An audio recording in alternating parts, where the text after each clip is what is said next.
Good evening, and it's 8 p.m. You're welcome to another edition of Fact Sheet live on eTV, live on Facebook, Twitter, and Instagram as well. Tonight, we're here to discuss issues about our nation and issues about the world as well. Our focus tonight has to do with the election of Ghana onto the United Nations Security Council just a few days back, and that feat and the conversation which has been happening in this country.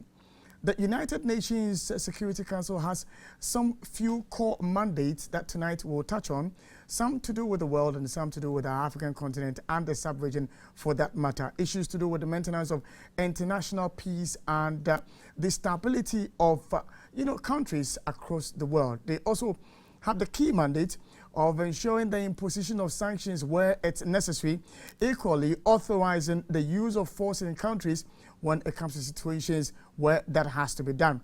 It also has the power to refer cases to the International Criminal Court, and Ghana being on that, very revered, council makes us stand out in and on the continent. Tonight, we'll look at the benefits of being on the council. Tonight, we'll discuss what accrues to us as a nation and the actions that are expected of Ghana being a member of the United Nations Council. Now, we can also talk about what for the sub-region we should be concerning ourselves with as a nation when it comes to issues to do with the peace and security of our nation and the sub-region, issues to do with climate change, issues to do with cyber security threats, issues to do with terrorism and, conflicts on the continent. Tonight, that's where our focus would be, and we'll dovetail into other issues of our localized security situation in our country. I know a lot of us have been talking about the incident that happened yesterday at Jamestown, where a police officer was shot dead and one civilian also killed, bringing the number of bullion van attacks in the country since 2019 to 6. 3 police officers have been killed. There are some 5 people who have been injured as a result of the activities of armed robbers in the country. This is not limited to just bullion van attacks, but is also a conversation about other people who have been attacked by armed robbers. You remember the case of mobile money vendors who were attacked across the country, in Accra, in Kumasi, and other parts of the country. The case of the Infantiman MP who was also killed under similar circumstances just when we're about having our elections in this country. There are other instances as well. You remember the case of the ambulance driver who was shot. Several cases of armed robberies that have gone on in the country, and the calls for the government to act.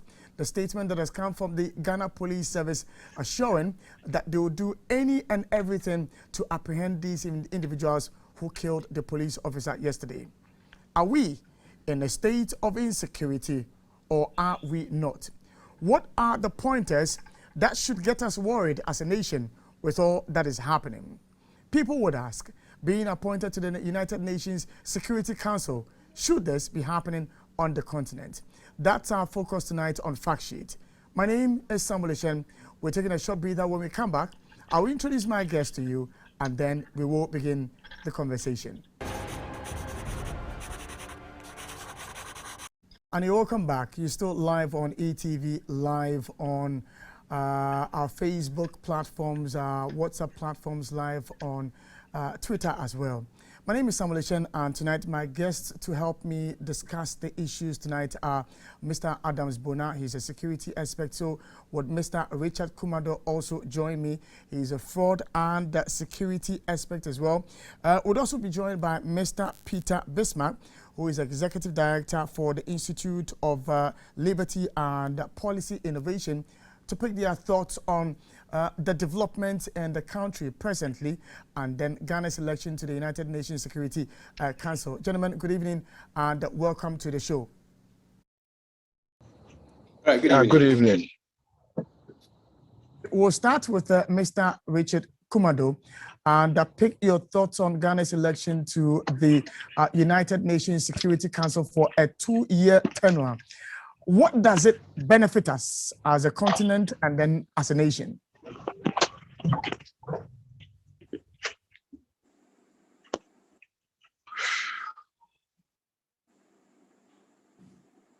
Hello, Mr. Kumado.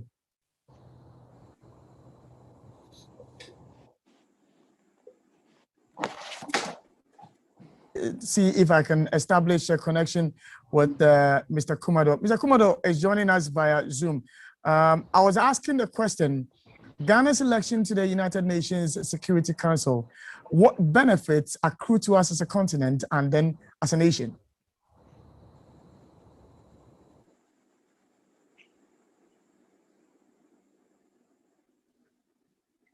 Let me switch to Bismarck and ask the same question. It looks like we are having a little challenge with the line of Mr. Kumado. And let me state for our viewers that they are joining us via Zoom tonight. And so some of these technical challenges sometimes may pop up since it's technology and internet we're using. Bismarck, Ghana's election to the United Nations Security Council, what benefits accrue to us as a nation and then to the continent as a whole? Right. Thanks for having me this evening.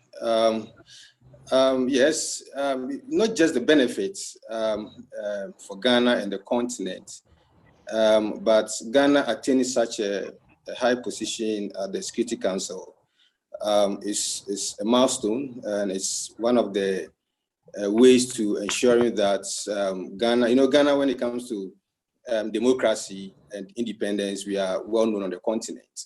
And Ghana is also seen as one of the most peaceful democratic nations.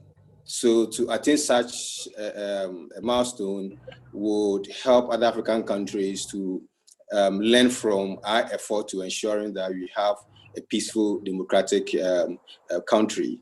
Because if you look at the sub-region, that's ECOWAS and other sub-regions and the entire continent, there are a lot of border disputes. There are a lot of insecurity, ethnic conflicts, and other forms of armed conflicts within countries like Congo, Central African Republic, and then we are also facing this terrorism in the West African sub-region as well as the northern part of the continent. So having that kind of position, most of these countries will be learning from our efforts to ensure we have this kind of peaceful democracy. And we being the icon on the continent when it comes to independence, and also being the icon when it comes to democratization of everything we do. Obviously, it's going to be like a way for others to emulate the good things we do in our country. So, and then besides that, we are going to learn a lot on debates to understand the security paradigm, because, security is becoming complex, and such complexity simply also needs some kind of sophisticated ideas and theory and practice to tame some of these insecurities. So once we are able to have this position, we are going to learn a lot as a country, whilst others also will learn from our effort to ensure that a country like Ghana is protecting the peace and democracy when it comes to elections, when it comes to other issues of child rights, even human rights issues. Ghana is still seen as one of the countries that uphold some of these principles. So it's going to be not just the benefits, but in fact, the learning aspect of it for the country and other countries so equally learn from our end is going to help.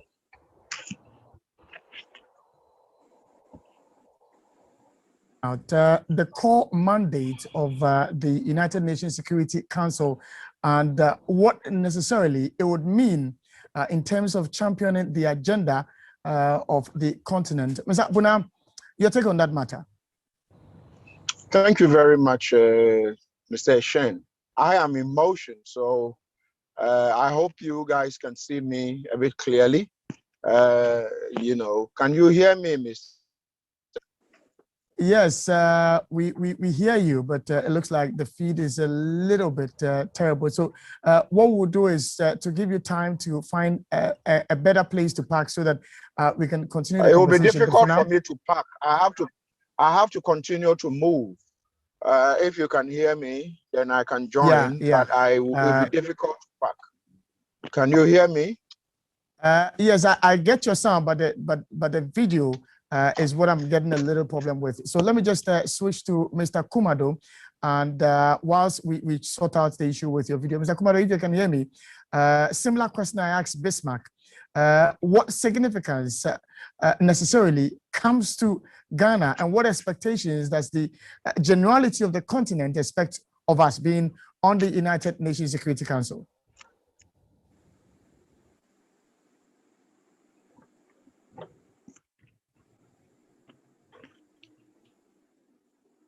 Hello, Mr. Kumado. We're having a little challenge with Mr. Kumado's line. We will try and re-establish contact with him and then continue with the conversation, and that of Mr. Bona as well, so that we can proceed with the conversation. If you just join us, this is Fact Sheet live on eTV, streaming live on Facebook as well. And I encourage you, if you're watching us this evening, to also share the link and join the conversation. Our WhatsApp line 020-2222-067, and let's have the conversation. We will dovetail into the issues of the killing of the policeman at Jamestown, the investigations that the Ghana Police Service has started, how far we expect them to go, and the collaboration and support of Ghanaians to ensure that we arrest these perpetrators. Also, the calls for the Ghana Police Service to act promptly and not be reactive in such instances are the things that social media is busily discussing. There's those who are calling for the head of the IGP and others who are saying several other things. So that's our focus tonight on Fact Sheet. Mr. Bonham, so let me pick your thoughts on, the election to the United Nations Security Council for a 2-year tenure. Well, what I can say, Mr. Shen and your viewers, is that it is a good thing to be elected to be part of the Big Boys Club. I call it the Big Boys Club because that is where some, important decisions are taken. And so we get to join this August club of the having a non-permanent seat at the United Nations. So it's gratifying to, have Ghana there. And I do believe that it is another part in the back of governments and probably those who led the campaign to get us elected onto this. There are several things that will come to mind. Whilst good evening to my other panelists on the other side, Mr. Kumado and the other colleague. Mr. Shen, first of all, Ghana, probably the only country that is standing in the sub-region when you want to talk about peace and security. The whole of the sub-region is in turmoil to the extent that that freedom of speech, in a way, is impeded in Nigeria, the largest black nation in the world. Okay, where Twitter and other social are getting taken off of the internet. It means that citizens there cannot freely express what they think. But we are able to do that. Apart from that, if you look at the last elections, there were disputes. Others called for the opposition party to go to court. Opposition and went to court. The court ruled. If your feed is a little bit bad now because you are emotional, so what we'll do is to establish connection with you via the normal phone line so that we can continue the conversation. In the meantime, I will try and then see if I can get the thoughts of Mr. Kumado, whose line, as I'm being told, is fully okay now. Mr. Kumado, good evening.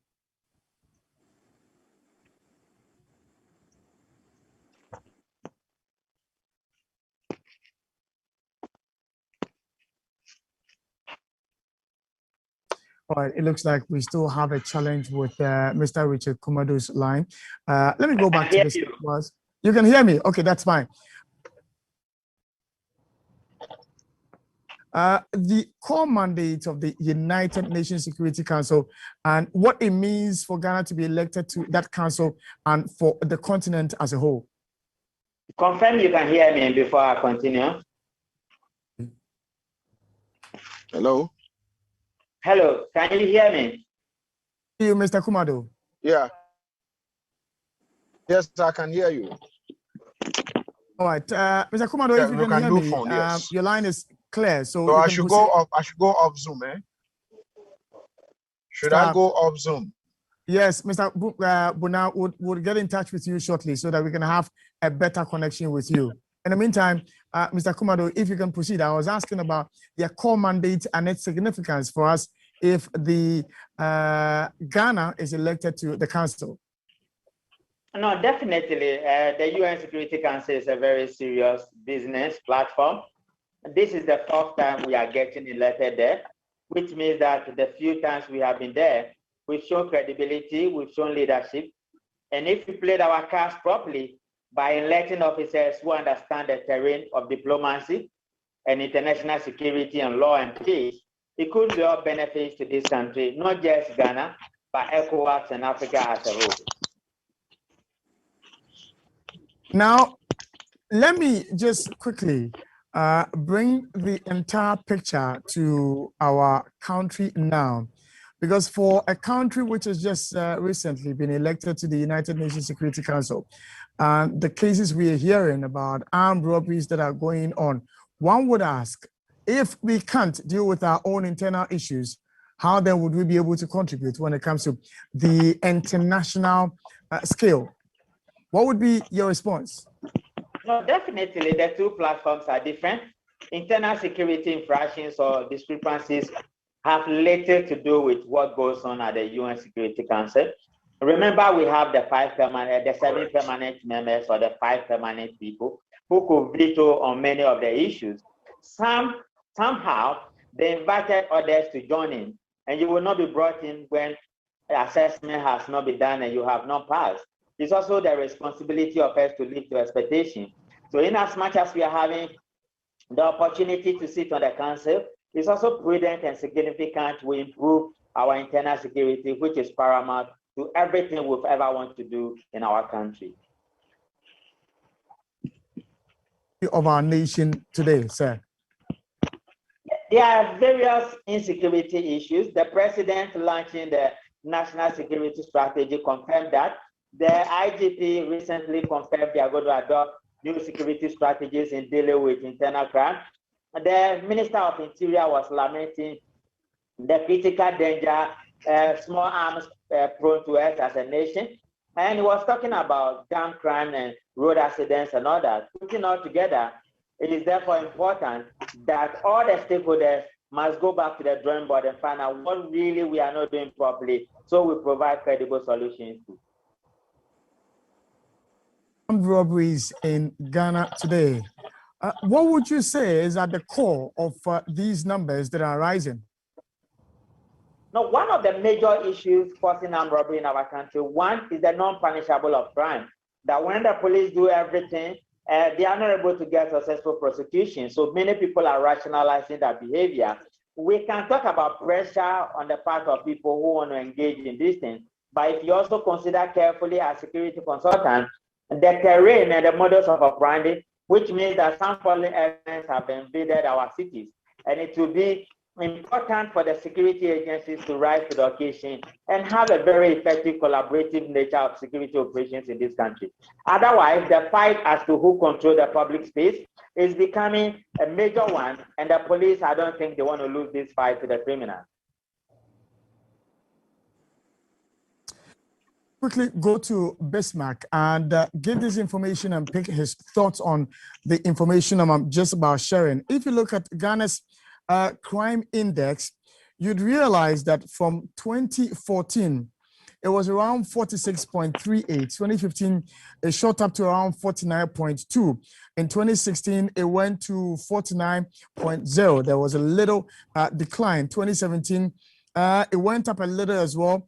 It declined to 46.99. Then it declined again in 2018 to 45. Then in 2019, it shot up to 51.95. 2020, 48.97. And then in 2021, it's around 48.52. So it looks like our crime rate seems to be fluctuating. From your view, what could be the cause of this fluctuating curve we are talking about? Well, actually, it's all about the drawing board. It looks like anytime the high crime are recorded, these security apparatus, the entire security system we have would go back and then look at how best they can tame some of these crime, because crime in Ghana looks more seasonal. There are seasons you have a lot of armed robberies. You remember there was a time we had a lot of kidnappings ongoing. There are seasons we have murder cases. There are seasons we also have other forms of violence, including kind of election violence, depending on the time frame. So our kind of crime looks more seasonal in the country. So there are seasons where those kind of crimes do not rise, but there's a marginal increase or there's a marginal drop. So the marginal drop could be that there has been some kind of inputs made, there has been some kind of strategies put in place, there has been a beef up in areas where the country or security systems will have to ensure there is safety. But the challenge we're having is that criminals are to some extent Lolo, let me call you back. I'm on a program. Commercial cities right now to areas of developing places. So if you look at places within Accra, like criminals are moving from the commercial cities to Adan, Winneba, Kaswa, Apam, and then onto the northern parts. They are also moving through to Ebri and then the mountains. So, so as we try to tame crime within the commercial cities, the criminals are moving into the developing areas. So you can see that the marginal drop and the marginal rise doesn't mean that, they are also close to 50%, almost close to 50%, because even if you have about 45%, you are still close to 50%. So I don't think the effort put into tame crime in the country had been instrumental. It looks like we are still addressing the symptoms. That is why we're having the sharp or the marginal drop and the marginal rise, because just the symptoms of it. So I would say that we shouldn't jubilate because there is a marginal drop, but the fear is that we are getting closer to 50%, or we are getting over to 50%, looking at how complex, as I mentioned, that crime is becoming. And when crime becomes complex, it is up to the state to also use other complex means to tame them. But it looks we are not into that. Just the usual AK-47 kind of security. Visibility started so well. We saw visibility policing all over. Now, if you can go around, it has reduced in numbers and positions. And these are some of the results we are experiencing regarding this bullion attack in Accra. So it's all about the strategies, it's all about the personnel we put in place to lead the entire strategies to ensure that we particularize what we are taught at the trainings and ensure that we have the best security system. Besides that, too, there has been the fact that sometimes we recruit criminal informants into these security services. So these criminal informants are able to help criminals to escape a lot of these kind of crime. And when you have a lot of these criminal informants in your security system, the challenges are huge for you to contain. So I hope you could remember another bullion attack in Afram Plains, where the security personnel involved were part of the Ghana Police Service, who gave the intelligence for the attack. So criminal informants is what we are facing as a huge challenge when it comes to the security recruitment, and it is deepening the entire kind of way of fighting crime in the country. So I think the marginal drop, marginal high is just a way of addressing the symptoms of our crime in the country. Mr. Commodore, let me ask this question. At what threshold or at what percentage can we say that, the insecurity of a nation is a matter for concern? Is it around 50%? Is it around 60% or 70%? Oh, no. When it comes to, the Ghana Police Service at the headquarters, they have a department for statistics. I work closely with the Bureau of Public Safety, who is like my junior brother. If you look at their figures each year, it looks almost the same as what the Minister for Interior has sent out. And for purposes of data, they may have that one. But when you're in the public space fighting crime, every day is a busy day for you. And you might not want to put the figure to it. What becomes a challenge is when the criminals are winning the fight in the public space. And in all cities across the globe, you want your city to be safe, for maybe tourism purposes and for businesses to triumph and for citizens not to agitate against criminal activities. And every mayor, every regional minister, everybody who has authority and a responsibility in terms of providing security and governance, they want crime to be at zero. When it gets to 1, they are worried. When it goes up, they are worried. When it declines, they are happy, and they can make the best moves to ensure that that is achieved at all costs. Can we confidently say that our security forces are in charge when it comes to the internal security of our country, especially with some of the cases that I've enumerated? For instance, the Gimpa Road robberies that have been going on until the recent police arrest after several calls on social media, that of mobile money vendors who have had their money stolen, and some of them shot at. Several other cases of robberies that have gone on. No, definitely to ask whether the appointees of government or the people the president have appointed to man the security institutions that form the Security Council, whether they are exposed. Yes, they are exposed.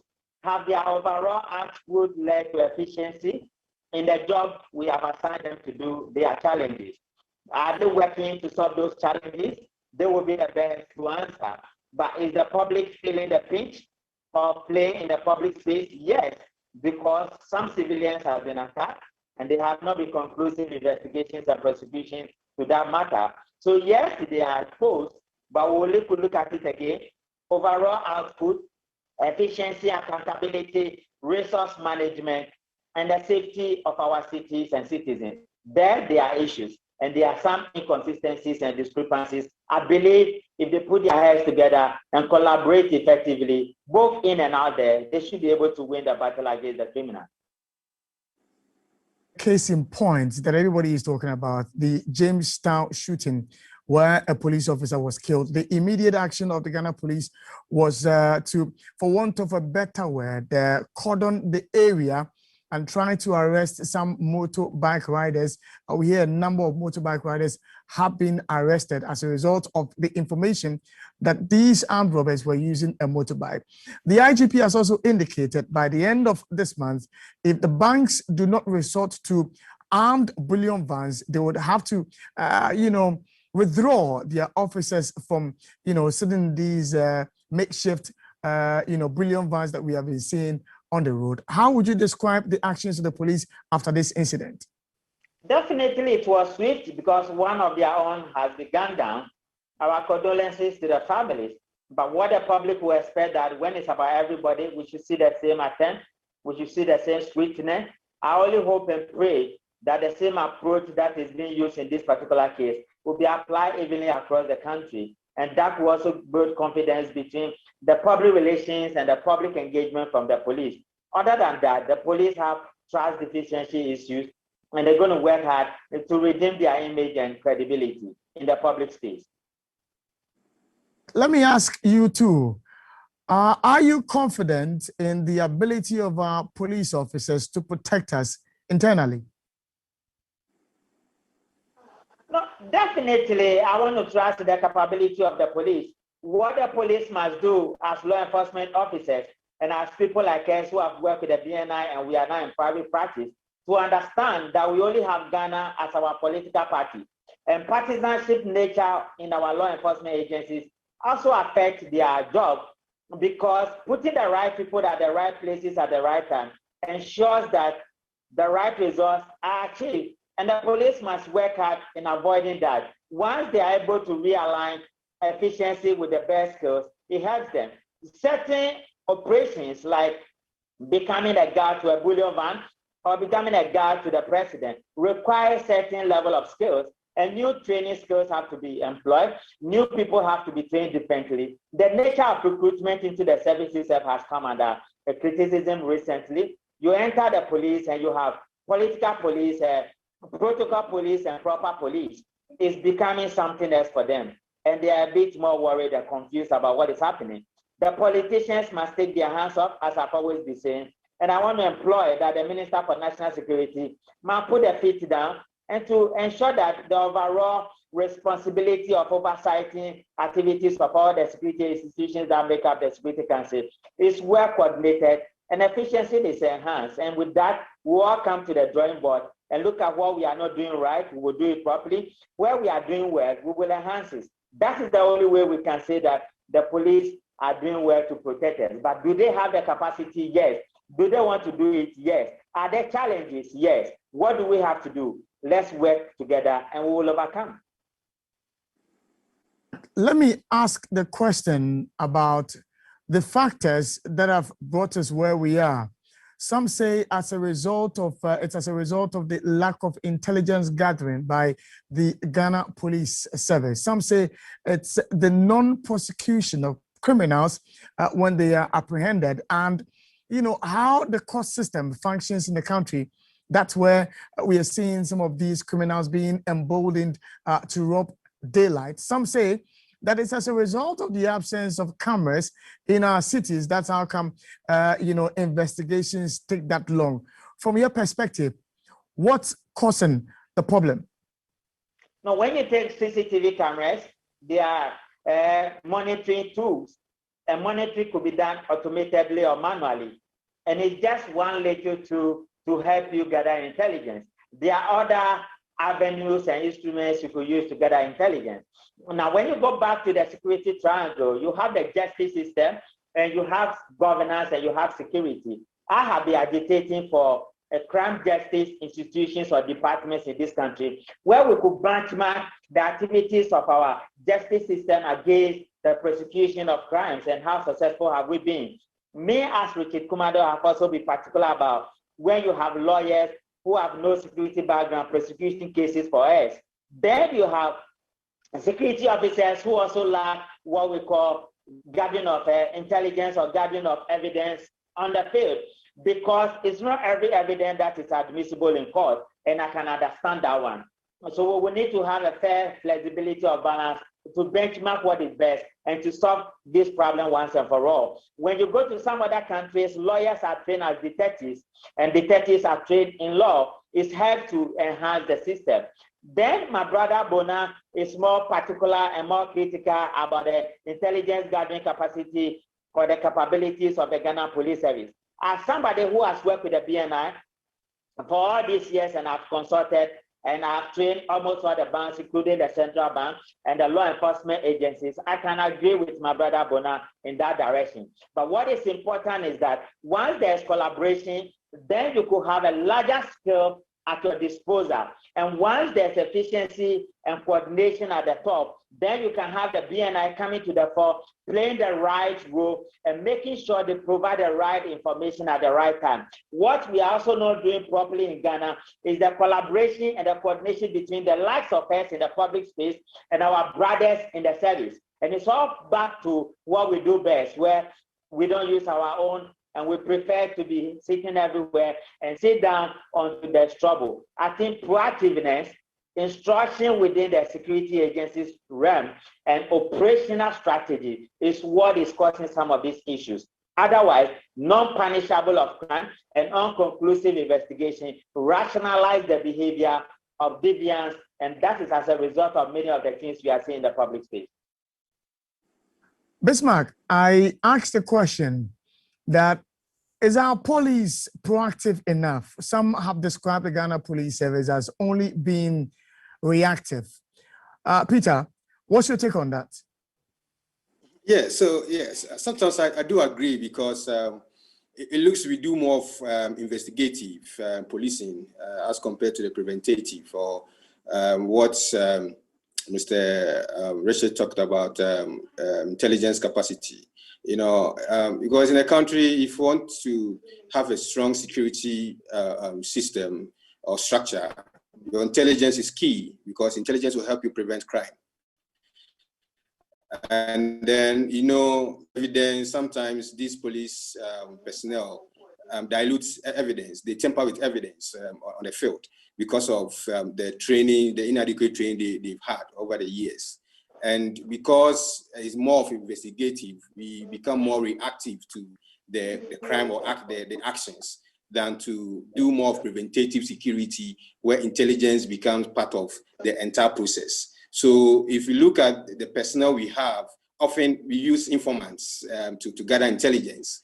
But then how do the personnel themselves also gather intelligence to help tame crime?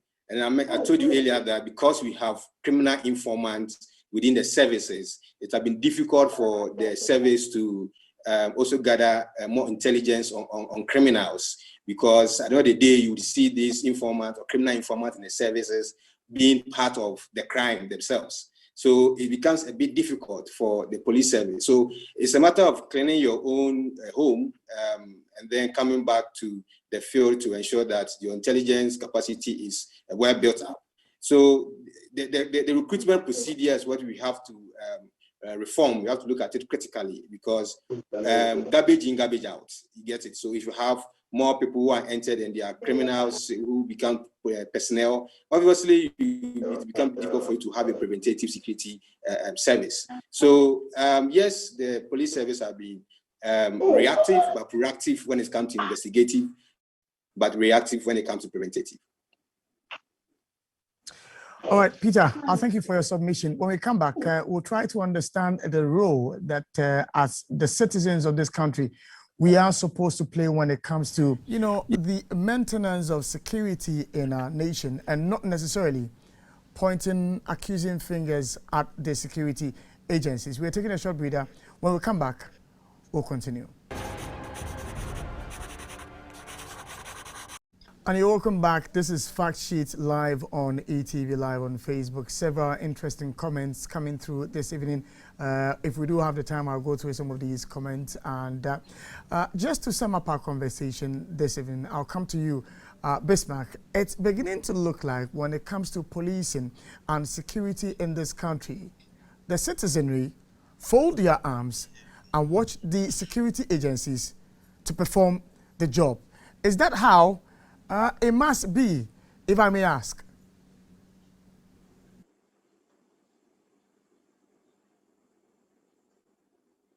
I'm asking is, it's beginning to look like when it comes to security in the country, when it comes to safety in the country, the citizenry fold their arms and look at the security agencies to do the job. Do we have a role to play when it comes to maintenance of security in our country? Are you asking me? Hello, Bismarck. Yeah, right. So, yes. You know, human security is about everybody. Security is about everybody. It's not necessarily about just the security services. The security services are to enforce the laws and maintain peace. But then we play a major role to ensuring that we assist these security services to maintain and enforce the laws and the peaceful atmosphere we all want to enjoy. So if we leave the entire work for the security services, it's going to be cumbersome, because if the criminals come from within the citizenry, not necessarily coming from the security personnel, because obviously we don't have to expect the criminals come from the personnel. The personnel are supposed to do the arrest and prosecution. So we have the criminals coming from the citizenry. Once the criminals are coming from our communities and our society, we have to assist the police to effect those arrests and create that kind of sanity we need. But then if we fold our arms and we sit and we want the police to do everything, they can't, because look at the ratio of Ghana Police Service, the personnel to the ratio of the citizens. It's quite wide. So the police also can't be everywhere in the country. Neither can they be everywhere within even your community if you have a police station there. So, and then they look at as well the logistical challenges these personnel also do have. So we have a huge role to play. Only that, how do we take everybody along, because it should be an inclusive thing. It should be a matter of leaving no one behind when it comes to security. But all the trainings or the models are developed for security personnel and leaving behind the citizens. So the citizens then have to sit behind and watch you, because you have been given the power, you have been given the training, you have been given the salaries, you are going through all those kind of benefits to ensure our safety and security. But it is time we carry everybody along and ensure that the citizen had serious role to play to assist the police to ensure that kind of peaceful atmosphere we want. The police can't do everything alone. The military can't do everything alone. The national security can't do everything alone. But the way they do carry themselves, and then the matter of seeing themselves as the only enforcers and the only maintenance of peace had been the problem. And that's why always we see the onus being on the personnel to ensure peace. But I think the citizen had a key role to play to ensure the peaceful atmosphere we have in the country. Now, question, Mr. Kumado, and that has to do with a system which was in place when we were kids. That's the community policing system we used to have, where the community had young men in the locality forming some task force sort of to protect the citizenry. Back then, we used to call them vigilante, but today vigilante has taken a different negative tone, and so it's difficult to use that word now. But is it about time we had a conversation about having community security personnel by the community themselves? Yeah, community engagement is essential in law enforcement in general. Community police would have made them more visible, and they could have also performed a major role in adding up to what the law enforcement agencies have been doing. You remember President Rawlings relaxed the system for the formation of private security companies.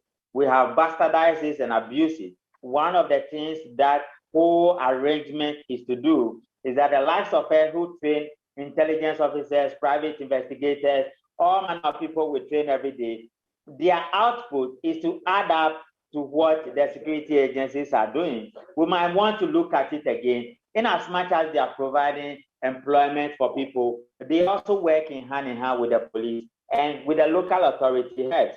So public engagement, great. Education, great. But remember, the police and the BNI, they have a way of multiplying themselves. And we have done it over the years. You cannot be everywhere, but you can be everywhere you want to be. And so that is the slight change to what we can look at. We might not have the numbers everywhere, but I have worked with the BNI for many years, and one thing never out, and we have a way of multiplying ourselves, unless we don't want to do it.